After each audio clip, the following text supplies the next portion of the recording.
நடப்பாண்டு தென்மேற்கு பருவமழை முன்கூட்டியே தொடங்கி இருக்கிறது. தமிழகத்தை பொறுத்தளவிற்கு தென்மேற்கு பருவமழை எந்தெந்த மாவட்டங்களில் அதிகப்படியான மழை பொழிவை கொடுக்க போகிறது, விவசாயத்திற்கு என்ன மாதிரியான பயனை கொடுக்க போகிறது என்பது தொடர்பாக பேசுவதற்காக தனியார் வானிலை ஆய்வாளர் திரு ஸ்ரீகாந்த் நம்மோடு இணைந்திருக்கிறார். அவரிடம் சில கேள்விகளை முன்வைக்கலாம். சார் வணக்கம். அந்தமான் நிக்கோபார் தீவு பகுதிகளில் தென்மேற்கு பருவமழை முன்கூட்டியே தொடங்கி இருப்பதாக இந்திய வானிலை ஆய்வு மையம் கணிச்சிருக்கிறாங்க. தமிழ்நாட்டிற்கு எப்போ வரப்போகுது, என்ன மாதிரியான மழை பொழிவை கொடுக்க போகிறது?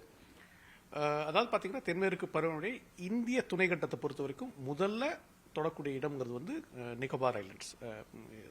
சாதாரணமாக நம்ம பேசுறது கேரளான்னு பேசுவோம்.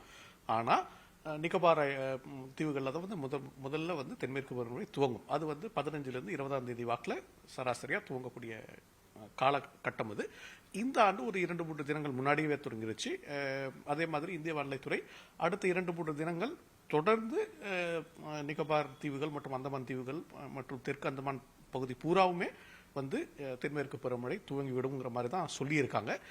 அதே மாதிரி குமரி கடலின் சில பகுதிகள், மாலத்தீவு, இலங்கையின் தெற்குப்புற பகுதிகள் எல்லாமும் தென்மேற்கு பருவமழை காலம் துவங்கக்கூடிய சாதகமான சூழல் இருக்கிறதா சொல்லியிருக்காங்க. ஸோ சாதாரணமாக பார்த்தீங்கன்னா அங்கே தான் துவங்கும். தமிழகத்தை பொறுத்த வரைக்கும் பார்த்தீங்கன்னா கிட்டத்தட்ட ஒரு 10 நாள் சாதாரணமாக கேப் இருக்கும். நிக்கோபார் தீவுகளில் துவங்கி இந்திய கரை, அதாவது நம்ம இந்தியன் மெயின்லேண்டுன்னு சொல்கிறோம் பார்த்தீங்களா, அந்த இதுக்கு வரதுக்கு ஒரு 10 நாள் கேப் இருக்கும். ஸோ இந்திய வானிலைத்துறை பொறுத்த வரைக்கும் மான்சூன் ஆன்செட் ஓவர் கேரளான்னு சொல்லுவாங்க, எம்ஓகே. அதுதான் வந்து அவங்களுக்கு வந்து முதல் ஒரு என்ன சொல்றது மைல்ஸ்டோன் தென்மேற்கு பருவமழை காலத்தை பொறுத்த வரைக்கும். அது வந்து ஒரு 10 நாள் கேப் இருக்கும்.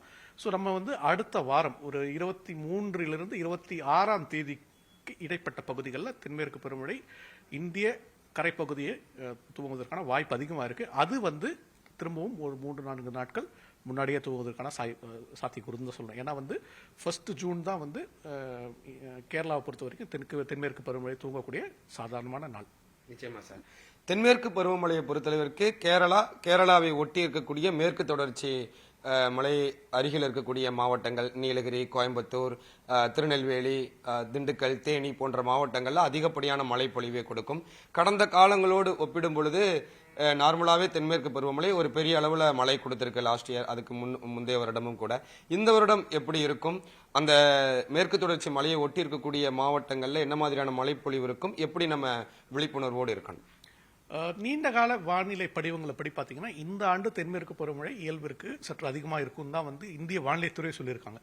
இதில் 2 வகையாக நம்ம பார்க்கணும். ஒன்று வந்து தென்னிந்திய தீபகற்பத்தின் வடக்கு புறப்பகுதிகள், அதாவது கொங்கன் கோஸ்ட் நம்ம ஆங்கிலத்தில் சொல்லுவோம், மகாராஷ்டிரா, கர்நாடகா, கோவா போன்ற அந்த கடலோர பகுதிகளில் இயல்பிற்கு மிக அதிகமாகவும், தெற்கு கர்நாடகா மற்றும் கேரளா இங்கே வந்து இயல்பை ஒட்டி இயல்பிற்கு சற்று அதிகமாக இருக்கிற மாதிரி நீண்டகால வானிலை படிவங்கள் சொல்லியிருக்கு. பெரும்பாலும் பார்த்தீங்கன்னா வந்து தென்மேற்கு பருவமழை காலங்களில் மழையின் தாக்கம் எப்போ அதிகமாக இருக்கும்னு பார்த்தீங்கன்னா வந்து ஒரு வீரியம் இருக்கும்போது, பருவக்காற்றில் ஒரு வீரியம் இருக்கும்போது, பருவக்காற்றின் வீரியம் எப்போ வரும் அப்படின்னா வங்கக்கடல் பகுதியில் ஒரு குறைந்த காற்றழுத்த தாழ்வு பகுதி இல்லை தாழ்வு மண்டலம், மான்சூன் டிப்ரெஷன் நம்ம சொல்லுவோம். ஏன்னா வந்து தென்மேற்கு பருவமழை காலங்களில் புயலுக்கான வாய்ப்புகள் இல்லை.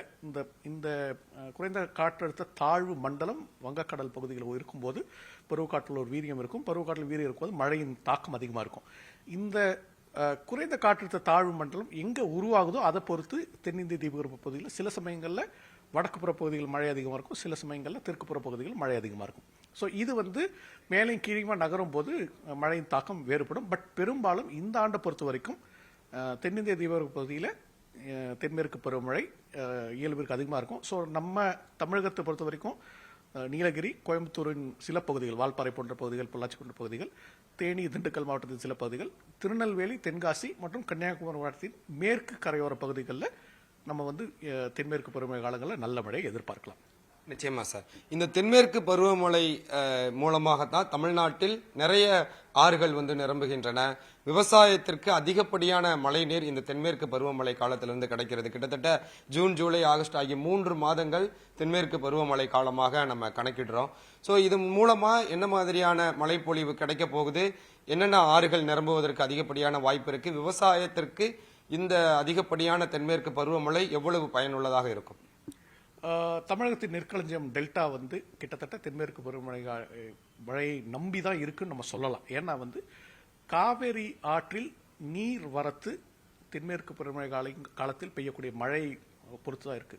நீங்க வந்து குடகு மாவட்டம் எடுத்துக்கங்க, இல்ல கபினி அதனுடன் உப நதியான கபினி உருவாகக்கூடிய வயநாடு போன்ற பகுதிகள் எடுத்துக்கங்க, இல்ல அதுக்கு மேல கர்நாடகா பகுதியில் இருக்கக்கூடிய ஹாசன், சிக்மகளூர், சக்லேஷ்பூர் போன்ற பகுதிகளிலிருந்து ஹேமாவதி ஆறில் உருவாகக்கூடிய நீர்பிடிப்பு பகுதிகள் பார்த்தீங்கன்னா எல்லாமே வந்து தென்மேற்கு பருவமழை காலங்களில் ஏற்படக்கூடிய மழை நம்பிதான் இருக்கு. அதே மாதிரி பவானி ஆற்றின் நீர்பிடிப்பு பகுதிகள் பெரும்பாலும் நீலகிரி மாவட்டத்தின் மேற்கு பகுதிகளில் இருக்கக்கூடிய பகுதிகளிலிருந்து வருது.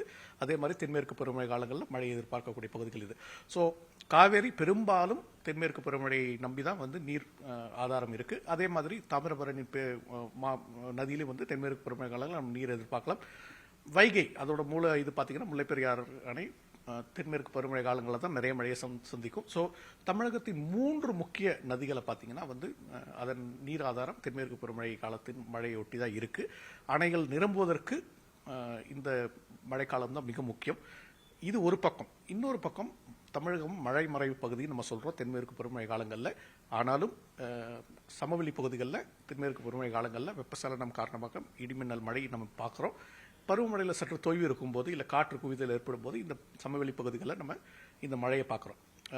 நமக்கு வந்து சமவெளி பகுதிகளில் வடகிழக்கு பருவமழை காலம் தான் வந்து முக்கியமான மழை காலம்னு இருந்தாலும் அந்த காலத்திற்கு முன்னாடி இந்த வெப்பசலனம் காரணமாக ஏற்படக்கூடிய மழை அடிக்கடி கொஞ்சம் கொஞ்சமாக பெஞ்சிட்டே இருக்கும்போது தரையில் இருக்கக்கூடிய ஈரப்பதம் கொஞ்சம் கொஞ்சமாக அதிகரிக்குது. ஏன்னா நம்ம வந்து கிட்டத்தட்ட ஒரு 3 மாதம் கோடைக்காலம், மார்ச், ஏப்ரல், மே மாதம் கோடை காலத்தில் வந்து இது தரையில் இருக்கக்கூடிய நீர் கம்மியாகும் போது இந்த தென்மேற்கு பருவமழை வடகிழக்கு பருவமழை காலம் வருவதற்கு முன்பு கொஞ்சம் கொஞ்சமாக மழையை கொடுத்து அந்த தரையில் இருக்கக்கூடிய நீர்த்தன்மை அதிகரிக்கும் போது வடகிழக்கு பருவமழை காலங்களில் மழை ஏற்படும் போது பாலார், பெண்ணையார் போன்ற ஆறுகளில் நமக்கு சீக்கிரம் வந்து மழை நீர் பிடிப்பு ஏற்பட்டு அணைகள் நிரம்புவதற்கு சாதகமான சூழல் ஏற்படுது. இதே மாதிரி தான் ஏரி குளங்களையும் பார்க்குறோம். வந்து வடகிழக்கு பருவமழை வந்து டக்குன்னு வந்து நமக்கு வந்து ரொம்பணும்னா தென்மேற்கு பருவமழை காலங்களில் இந்த வெப்பசலனம் காரணமாக ஏற்படக்கூடிய மழை அடிக்கடி பெஞ்சிட்டு இருக்கணும். ஸோ மழை இல்லைன்னா கூட, டெய்லி மழை இல்லைன்னா கூட தென்மேற்கு பருவமழை காலம் தமிழக விவசாயிகளுக்கு மிக ஒரு முக்கியமான பணியை ஆற்றுகிறது. நிச்சயமா சார். தென்மேற்கு பருவமழை தென் தமிழ்நாட்டிற்கு அதிகப்படியான மழை பொழிவை கொடுக்கிறது. வடகிழக்கு பருவமழை வட தமிழ்நாடு கடலோர மாவட்டங்களுக்கு அதிகப்படியான மழைப்பொழிவை கொடுக்கிறது. இனிமேல் முழுக்க முழுக்க மழை காலம்தான். June, July, August, September, October, November, டிசம்பர்னு தென்மேற்கு பருவமழையும் வடகிழக்கு பருவமழையும் அடுத்தடுத்து வர இருக்கிறது. சென்னையை பொறுத்தளவிற்கு தென்மேற்கு பருவமழையினுடைய தாக்கம் எப்படி இருக்கும்? மழைப்பொழிவு அதிகமாக எதிர்பார்க்கலாமா? நான் சொன்ன மாதிரி மழை மறைவு பகுதி சென்னை தென்மேற்கு பருவமழை காலங்களில். ஆனால் கடந்த சில ஆண்டுகளாகவே பார்த்தீங்கன்னா நம்ம தென்மேற்கு பருவமழை காலங்களையும் இடி மின்னலுடன் கூடிய மழையை பார்த்துக்கிட்டு இருக்கோம். போன வருஷமே பார்த்தீங்கன்னா பல இடங்களில் வந்து 600 to 800 மில்லிமீட்டர் வரைக்கும் தென்மேற்கு பருவமழை காலத்தில் நம்ம மழையை பார்த்தோம் சென்னையில். இந்த 800-850 மில்லிமீட்டருங்கிறது வடகிழக்கு பருவமழை காலங்களில் சராசரியாக சென்னை சந்திக்கக்கூடிய மழை அளவு. தென்மேற்கு பருவமழை அந்த அளவுக்கு மழை இல்லாத காலம், மழை மறைவு பகுதி அப்படின்னு நம்ம சொன்னாலும் சென்னை போன்ற பகுதிகளில் நம்ம வந்து கிட்டத்தட்ட 600-800 மில்லிமீட்டர் வரைக்கும் மழை பார்த்துருக்கோம். அதுக்கு முந்தின ஆண்டும் பரவலாக பல இடங்களில் 600-650 மில்லிமீட்டர் மழை அளவு தென்மேற்கு பருவமழை காலங்களில் சென்னை மற்றும் அதன் புறநகர் பகுதிகள் பார்த்தது. கடந்த சில ஆண்டுகளாகவே 450 மில்லிமீட்டர் இந்த சராசரி அளவு இந்திய வானிலைத்துறை பொறுத்த வரைக்கும். அந்த சராசரிக்கும் அதிகமாக தான் தென்மேற்கு பருவமழை காலங்களில் நமக்கு வந்து மழை பெஞ்சிட்டு இருக்கு. இதுதான் வந்து இதுவும் ஒரு காரணம். ஆக்சுவலாக வடகிழக்கு பருவமழை காலங்களில் நமக்கு வந்து சென்னையில் வந்து என்ன சொல்றது, அந்த மழை நீர் தேங்குவதற்கு மிக வேகமாக தேங்க ஆரம்பிக்கிறது காரணம் வந்து தென்மேற்கு பருவமழை காலங்களில் கடந்த சில ஆண்டுகளில் இயல்பை விட அதிகமாக நம்ம மழையை பார்த்துட்டு இருக்கோம். அதனால வந்து ஈரப்பதம் தரையில் இருக்கக்கூடிய நிலத்தடி ஈரப்பதம் அதிகமாகும் போது மழை நீர் தங்க ஆரம்பிக்குது, தேங்க ஆரம்பிக்குது. ஏன்னா பூமி உரிவதற்கான வாய்ப்புகள் மிகவும் குறைய ஆரம்பிக்குது. அதனால வந்து அதுவும் ஒரு காரணம். ஸோ தென்மேற்கு பருவமழை காலங்களில் நம்ம ஒரு 450 ஒரு 550-600 மில்லிமீட்டர் வரைக்கும் நம்ம சென்னையை பொறுத்த வரைக்கும் கூட எதிர்பார்க்கலாம். நிச்சயமாக சார். தென்மேற்கு பருவமழை விவசாயத்திற்கு எவ்வளவு பயனுள்ளதாக இருக்கிறது, கடந்த காலங்களோடு ஒப்பிடும் பொழுது சென்னைக்கு எவ்வளவு மழைப்பொழிவை கொடுத்திருக்கிறது. வடகிழக்கு பருவமழை காலங்களில் வெள்ளம் ஏற்படுவதற்கு மிக முக்கிய காரணம் இந்த தென்மேற்கு பருவமழை அதிகமாக பெய்ததன் காரணமாகத்தான் இந்த ஆண்டு அதிகப்படியான மழைப்பொழிவை எதிர்பார்க்கலாம். இந்திய வானிலை ஆய்வு மையம் அதுதான் கணித்திருக்கிறது என பல்வேறு விதமான கருத்துக்கள் தென்மேற்கு பருவமழையை ஒட்டி நிறைய சுவாரஸ்யமான கருத்துக்களை எல்லாம் பகிர்ந்து கொண்டீங்க. உங்களுடைய பதில்களுக்கு மிக்க நன்றி சார். நன்றி.